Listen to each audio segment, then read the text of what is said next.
Bonjour à toutes et à tous, c'est RK. Aujourd'hui, nous nous retrouvons dans la 159e partie du cours sur les espaces topologiques. Donc aujourd'hui, nous allons nous intéresser à la limite inférieure. Rentrons alors dans le vif du sujet. Donc soit ET un espace topologique avec E non vide, et soit F une application de E dans R union moins l'infini plus l'infini. Donc soit X appartenant à E. Donc nous appelons limite inférieure de F en X selon ET la valeur lim x-inf de f, qui est donc égal au suprémum pour v dans le filtre de voisinage de x, de l'infimum pour z appartenant au voisinage v de f de z.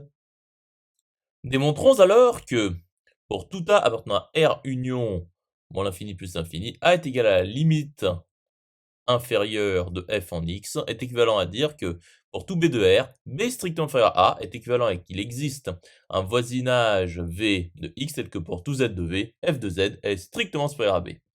Donc soit A appartenant à R union moins l'infini plus l'infini quelconque.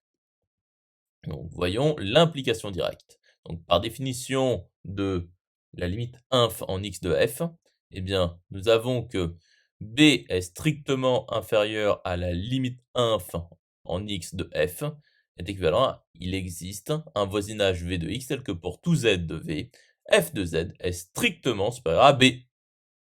Intéressons-nous alors à l'implication réciproque. Donc soit b strictement inférieur à quelconque. Donc il existe v un voisinage de x tel que pour tout z de v, b est strictement inférieur à f de z.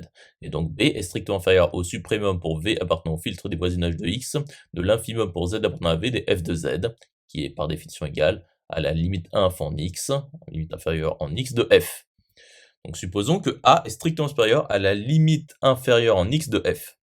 Donc soit C appartenant à l'intervalle ouvert limite en x inférieur de f a quelconque.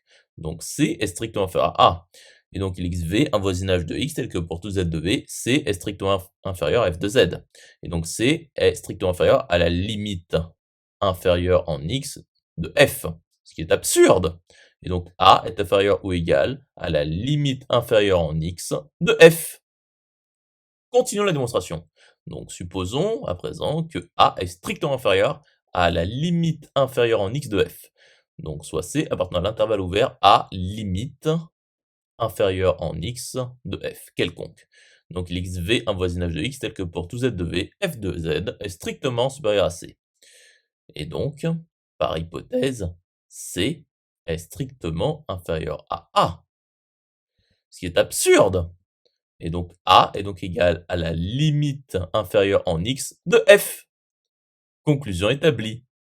J'espère que cette vidéo vous aura plu et vous sera utile. À présent, un serveur Discord est mis à votre disposition. Vous trouverez le lien dans la description. Nous nous retrouvons dans la 160e partie.